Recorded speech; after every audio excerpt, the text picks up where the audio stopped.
vedare tinokuchingamidzai zvekare kune chimwe chirongwa pano paZim Facebook Secrets and Confessions. Tadzoka zvekare nemamwe mamessages. Pane imwe message iyo yandakatumidzirwa ichibva kune imwe channel yedu iya yeEuropean iya yechirungu. Pakaipa message iyi ndakaitumidzirwa nevamwe vanoti ivo ndipastor, saka ivo vainge vachiti please musazotaura kunyika kwandiri zvekare uko kwandine chechi yangu, but tichingonyeyawo mururimi rwaamai ivo vari kuKenya. Pakaipa message yavakanditumidzira yakamira sekudai. So hanzi makadi zvenyu mukoma, ndinokumbirawo kuti munge muchindipostirawo nyaya yangu makavikawo chitupa changu. So inini ndakatongozvarwawo ndiine chipo changu chekuti ndaikwanisa kutonzwawo izwi raMwari richitaura neni. Zvino nekuzokura izvi zvakabva zvazokonzeresa kuti ndinge ndichizova a very stubborn person, nekuti kuchechi kwainzi paya kana zvikanzi tinofanira kuti tinge tichitsanya nekunamata kuitira kuti tinge tichizokwanisa kuteerera izwi, tichinzwa izwi raMwari. Ndaibva ndazoignore paya because ndaingozvibvunza kuti kana ndagara ndiine chipo chekuti ndinokwanisa kunzwa izwi raMwari, then what is the use? So zvandainge ndoita ndezvekudai. So ndaiti paya patainge tichinzi taifanira kuti tinge tichinamata nekutsanya, inini hangu ndaibva ndatongobuda ndobva ndatongonotenga chikafu changu ndobva ndatodya. So nekukura pane pamwe pandakazomboenda kune imwe conference zvatainge tichiita muchechi medu ndezvekudai. So taiti kana iri nguva iya yekuti kunenge kuine maconferences, taibva taita marunner ups avo vaitanga vaparidza before the main speaker asati ataura. Saka ndakabva ndazoparidzawo ipapo as the runner up, but ndakazotopedzisira ndava kutoita sekunge ndini ndainge nditori the main speaker because vanhu vakatoona kutoti munhu uyu ndezvechokwadi kuti atori nemweya waMwari uri paari. Then pane umwe murume uyu akazoti kwandiri ainge achida kuti inini ndinge ndichizoenda kuBible school, akati iye achange achizotsvaka mari yekuti ndikwanise kuenda kuBible school because vabereki vangu vainge vasingakwanise kuunganidza mari yacho iyo yainge ichidiwa. So ndainge ndakamumirira murume uyu kuti ange achijoinidza mari dzacho idzo dzainge dzichidiwa kuti ndikwanise kuzoenda kuBible school. So pane pamwe pandakazomboenda kune rimwe sangano, ndokubva ndaona kuti pasangano iri painge paine umwe mukadzi uyu ainge akazvarwa ari chirema. So mukadzi uyu ainge agere pawheelchair. Pandakamuona ndakabva ndanzwa simba raMwari richiburuka, ndokubva ndazotanga kutaura naye mukadzi uyu, ndikabva ndatanga kumunamatira, ndikabva ndakumbira kuti chechi yose inge ichibatsirana neni kunamata. Ndokubva tatanga kunamata paya, mukadzi uyu ndokutopora kwacho kwaakaita ikoko. Zvadaro ndo pandakabva ndazonzi ndaifanira kuti ndinge ndichienda kuBible school because vanhu vainge vatoona kutoti zvechokwadi ndainge ndiine simba raMwari rainge riri mandiri. Ndakabva ndazoenda kuBible school. So tiriko kuBible school uko ndakangoramba ndichingoenderera mberi nesystem yangu yekuti ndainyepedzera sekunge ndainge ndiri pamutsanyo, kunyange pandinenge ndisiri pamutsanyo ndinenge ndichingonyepedzera kuita sekunge munhuwo akatsanya. So iyi ndo greatest weakness yangu yekuti handikwanise kutsanya. So zvakazoitika ndezvekudai. So ndakati nerimwe zuva apo patainge tiri pamutsanyo ndokubva ndazotiza paya, ndikabva ndazoenda kunotenga chikafu. Ndopandakabva ndazoona umwe musikana ainge akanakisisa. Musikana uyu akabva azopindamo murestaurant muya mandainge ndiri, ndokubva azooda chikafu chake akabva azoenda akanogara somewhere. Inini ndakabva ndazomutevera paya ndikagara naye, ndokubva tatanga kuita nyaya. Musikana uyu ainge akanakisisa kwazvo. Ndakabva ndazomukumbira kuti ndinge ndichimuperekedza paainge ava kuda kuenda kumba kwavo, ndokubva azobvuma. Takaperekedzana apa painge paine kamwe kamvura kainge kachinayirira. Ndikazotongodzamara ndatotanga kubatana naye musikana uyu because ainge aine kaumbrella kainge kakaita kadiki. So akabva anditi iwewe sezvo uri iwewe murefu, chitora umbrella iyi unge uchibata. Saka pakuzonomubatira umbrella iya ndopatakabva tazotanga kubatana, kudzamara tazoita bonde. Takati taita bonde ndokubva ndazomuperekedza, akatonondirakidza pacho apo paainge achiti ndo pamba pevabereki vake. Asi chakandishamisa ndechekuti ndakazoti ndamutevera ndokubva ndaona kuti musikana uyu ainge asingatombogari pamba ipapo, uye vainge vasingatombozivi munhu uyo wandainge ndichizama kuvarondedzera ndichiti pane munhu akadai ane zita rinonzi Ningi wandiri kutsvaka, but vakabva vati munhu iyeye vainge vasingatombomuzivi. So ndakabva ndangobhoyekana ndokubva ndazoenda mutown. Ndakati ndiri mutown mukunofamba ndopandakazongokaruka ndapinda pane rimwe bhawa. Wanikwe musikana uya ainge arimowo mubhawa muya achitonwa doro. Akabva ati kwandiri ainge achida kuti neniwo ndinge ndichinwa doro. Ndakabva ndatanga kunwa doro riya, kunyange hazvo mwoyo wangu wainge usingadi, but ndakabva ndangoda kungoti ndinge ndichingospenda some time naye ndokubva tanwa doro paya. Zvino by the time pandakazopepuka ndakabva ndatoona kutoti kunze kwainge kwatosviba. Apa makombi ainge achienda kulocation uko kwainge kuine Bible school, ndakabva ndatoona kutoti makombi ainge atopera. Ndikabva ndati pano ndoita sei kuti ndinge ndichifamba netsoka zvainge zvisingaiti. Ndokubva ndazohaya private taxi, but takazoti tava kuda kunosvika padhuze Bible school apo pandainge ndichidzidza. Ndakabva ndaona kuti zvainge zvisingaiti kuti munhu uyu ange achindisiya pagate rechikoro because ndainge ndakatodhakwa. Ndakabva ndati zano nderipi? Ndakabva ndati it is far much better kuti ndinge ndichingoburukira pano ndobva ndazotanga kufamba, zvimwe kuda doro rinenge razotapudzika by the time pandinozonopinda mumapremises epaBible school. Zvino ndakati ndotanga kufamba ndopandakabva ndazoona umwe murume uyo wandainge ndakambosangana naye before, uyo ainge akatombondidzidzisa mamwe maverses ekuti ndainge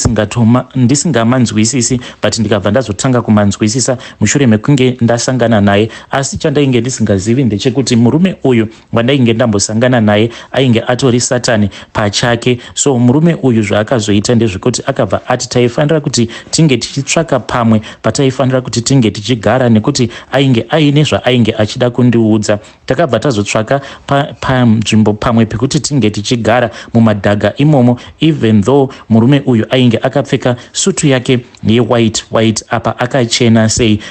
Asi takazoti tagara pasi paya ndakabva ndatanga kunzwa izwi ramweya mutsvene rainge richindiudza kuti ndaifanira kuti ndinge ndichisimuka ndinge ndichidzokera mumapremises eBible school, nekuti munhu wandainge ndigere naye uyu ainge atori Satani pachake. But inini ndainge ndatotorwa moyo nemurume uyu nezvose izvo zvaainge andiudza, nemari iyo yaainge akandivimbisa achiti ndinoda kukupa masimba zvekare nemari yakawandisisa. Ndakaramba ndigere naye murume uyu. Paakabva azondipa mari ndopandakabva ndazoti shut up kuizwi ramweya mutsvene, mushure mekunge rongoramba rondiudza kuti sumuka udzokere mumapremises echikoro. Ndokubva ndarituka izwi riya. Ndopandakabva ndatanga kunzwa richitaura richita sekunge munhu ainge achifamba achienda kure neni. Kudzamara izwi iri ndava kusatorinzwa zvachose. Ndakati ndapiwa mari ndokubva ndazodzokera mumapremises echikoro. Apa ndainge ndatosaina contract naSatani pachake. Apa panguva yacho iyoyo ndainge ndatosaina contract naSatani. So contract yacho yandakasainiswa ndakabva ndazopiwa control kune mamwe madhimoni awa anokonzeresa ruchiva. Ndikabva ndanzi ndinenge ndichikwanisa kukontrola madhimoni iwayo. So zvandainge ndoita ndezvekuti ndaiva nemamwe mafriends angu awo andainge ndichidzidza nawo, saka ivowo vaiwanzokunditi ndinge ndichiuya tinge tichizoita Bible study. Saka zvavainge vasingazivi ndezvekuti inini ndainge ndatova an agent of the devil. So ndakangoramba ndichingoenda kwavari ndichinoita sekunge tiri kungovaitisa maBible studies, but pachokwadi ndainge ndatova the agent of the devil, because ndainge ndakanzi ndinge ndichitenga necklace, and ndainge ndakatenga necklace iyoyo zvekare ndakatenga nering. So zvandaita ndezvekuti kana ndikaona musikana uyu wandinenge ndachiva, wandinenge ndichida kuita chivi naye, wandinenge ndichida kurara naye, ndaingotanga kungopuruzira ring kana kungotanga kungotambisa necklace yangu. Iye aibva atobatwawo nemweya iwoyo wekutondichiva, munhu obva atondichiva tobva tatosangana pabonde. So ndo zvandaita vasikana ava, ndaiti ndichivaitisa malessons then ndinenge ndichitotambisa ring kana kuti necklace. Saka taibva tazopanana sign yekuti tichasangana kupi. Taiwanzo kunosangana kuma male toilets kana kuti kuma female toilets, tobva tatovaka bonde redu ikoko. So apo pandainge tichirara navo ndaivamanikidza kuti tinge tichirara tose tisingashandisirane dziviriro, sezvandainge ndakaudzwa naSatani pachake kuti vanhu ava handaifanira kuti ndinge ndichirara navo tichishandisirana dziviriro, because ainge achida kuti mweya iyo yaainge akandipa, mweya yemadhimoni, inge ichizonamatirawo pavari, because taigadzira aya avanoti masoul ties. Nanhasi uno ndichiri nemasoul ties nevakadzi vose ava vandakarara navo, uye nevarume vavo ndichiri nemasoul ties nevarume vavo, because mukuzonorara nemukadzi wandakarara naye zvinobva zvakonzeresa kuti ndinge ndichizova nelink newe. Ndo zvimwe zvinozokonzeresa kuti paya pamunonzwa mapastors achinzi mapastors akabatwa neruchiva ndokubva atanga kusangana nevana vesangano, anenge atori masoul ties iwayo, mamwe anenge akatobvawo kwandiri. So nyaya yainge iripo ndeyekuti ndaifanira kuti ndinge ndichirara nevasikana vakati wandei, kuitira kuti pavanenge vozoenda vozonoroorwa nevarume vavo, kana varume vacho vachazovaroora vari mapastors awa, kana ozotungamirira masangano akasiyana-siyana, then mweya uyu weruchiva ungoramba uchingotenderera muchechi imomo. Zvino ndakazoti ndagraduata ndakabva ndazoendeswa kumaruzevha. Zvino ndiriko kumaruzevha ikoko, Satani akabva azondishanyira akati yes of course kubible school ndainge ndakaita basa rangu ndikapedza, but ainge asingade kuti ndinge ndichivako kumaruzevha, because already kumaruzevha uku kwainge kuine vanhu vainge vatori muzvivi vachiita zvivi, saka there was no need yekuti inini ndinge ndichizovako ndichikonzeresa kuti vange vachiita zvivi, nekuti vainge vatori vake kudhara. Ainge achida kuti ndinge ndichizoshanda makaita mumatauni, achiti nekuti mumatauni ndo mune avo vanozviti ivo vakanyanyisa kudzidza, saka vanenge vava kusaita izvi zvekuteverera maancestors, saka ndo vandaifanira kuti ndinge ndichizoenda kwavari ivavo, then ndobva ndazovaita corrupted, ndobva ndazoita kuti vange vachizotevedzera chitendero chenhema, vachitofungidzira kutoti vari kutotevedzera chitendero chaicho. So ndakabva ndazonzi ndainge ndichazotransferwa kuburikidza nemasimba ake iye Satani. So ndakangogara for almost a week, ndokubva ndatonzi ndatopiwa transfer, ndokubva ndaendeswa kune imwe kuchechi uko kwainge kuchitozivikanwa kuti ndo kunongoenda vanhu vane mari dzavo. Saka chechi iyi ndakabva ndaikorrupta, ndikabva ndatanga kuchinja doctrine sezvandainge ndakadzidziswa naSatani pachake, because vanhu chavasingazivi ndechekuti Satani ane makore akawandisisa achingostadha Bible thousands of years, saka haufi wakaitisana nharo naye panyaya idzi dzebhaibheri. So akandipawo ruzivo irworwo, saka ndakabva ndakorrupta church iya ndikakorrupta the minds of the people that were going to that church. Ende panguva yacho iyoyo ndainge ndichinyepedzera sekunge munhu anofarira kuita madebates, ende ndaiti kana paya ndichiparidza ndobva ndabvunza vanhu kuti zvamusinganzwisisi pamusoro pebhaibheri ndezvipi. Vanhu vobva vatanga kundiudza izvo zvavasinganzwisisi, iniwo ndinenge ndichitovadzidzisa zvinhu zvenhema. Pandakaona kuti chechi iyi ndainge ndaikorrupta from the inside, ndakabva ndazonzi ndainge ndava kuchifanira kuti ndinge manje ndichizotangawo yangu chechi. Nazvino ndine chechi yangu iyo yandiinayo, ende ndo basa rangu iri randinoita rekukorrupta maminds evanhu maChristians, so that vange vachifungidzira kuti paya pavanenge vari muchechi zveshuwa vari kutonamata Mwari nemazvo, but chavanenge vasingazivi ndechekuti ndinenge ndakatova korrupta their minds nekutwista my Bible verses. So pandainge ndichiri kucollege uko ndakasiyapo pacollege ipapo pabible school ndakasiyapo pasisina mweya waMwari, ende zuva racho iroro ndakatofila the presence of the Lord as it was leaving that Bible school, because zvainge zvoitika ndezvekudai. So vasikana vose vaya avo vandainge ndichirara navo, vasikana ava vakabva vazotanga zvekare kuita zvechihure pabible school ipapo, kusvika mweya waMwari wazongosimuka uchibva panzvimbo zvekuti Bible school iyoyo yangova Bible school iya yezita.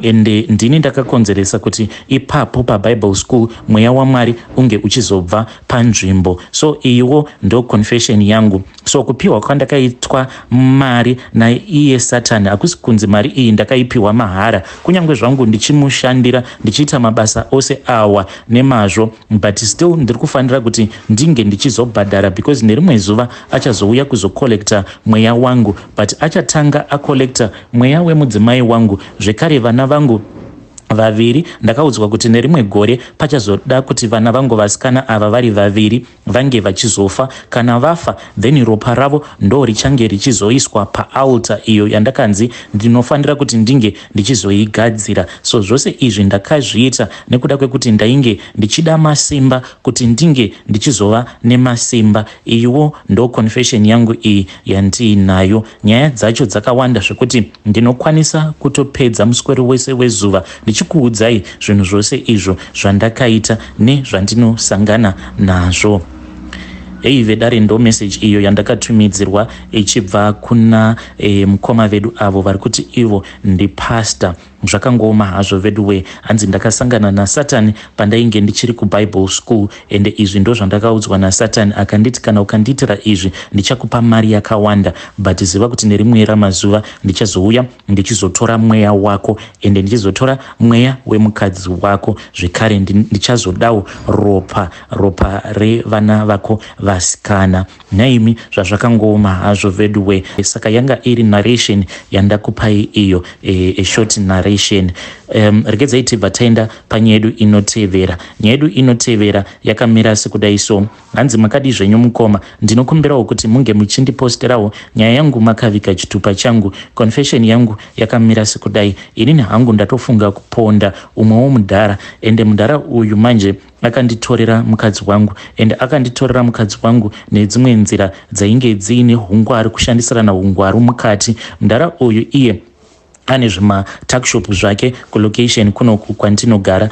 Ndakati ndasangana nebhebhi rangu paFacebook ndokubva ndazoriunza kunoku kuJoni. So mudhara uyu akabva azondishandisira advantage, because ndakabva ndazoenda nebhebhi rangu patuckshop pake tichikwereta zvinhu. Ini ndaizongoti ndikawana mari ndobva ndagotumira chimoko changu kusatoziva kutoti chimoko changu chainge chotopfimbwa nedhara iri, ndokubva chabvumawo. So vakabva vazotanga kudanana in secret. By the time yandakazviziva it was already too late, because bhebhi rakabva ratondiudza kuti rainge risisina kana basa neni. So ndo zvinhu zvinondirwadza izvozvo mukoma Nashe. Mudhara uyu ndinotofunga kuti zviri nani kuti ndinge ndichitomuponda mudhara uyu nekuda kwezvinhu izvo zvaakaita. Each and every day ndinogara ndichingorwadziwa nezvandakaitwa nemudhara uyu. Is it okay kuti ndinge ndichimuuraya kana kumutsvakira matsotsi mudhara uyu nekuda kweizvo zvaakandiita? Please ndinokumbirawo kuti munge muchizondibatsirawo mucomment section, ndichange ndichizotevererawo mucomment section. Vedare ndo message iyo yandakatumidzirwa ichibva kuna mukoma vedu. Naimi zvakangoma hazvo veduwe, hanzi ndo zvandakaitwa izvi nomumwe mudhara wandainge ndichivimba naye akabva azonditorera chimoko changu, but now ndava kupindwa nemweya wekuti ndinge ndichimuponda mudhara uyu. I think kuti mukomaka zvitori nani kuti munge muchingosiyana naye munhu wenyu uyu, kana iye kuri kunzi ndo zvaari. Kunyange mukati munoda kuponda munhu, nyangwe mukamutora zvekare mukatanga kugara mose, achangokuitai the same thing, mobva maponda zvekare here umwe munhu. Asi ngativabatsirei mukoma vedu ava in the comment section. Pakaipa.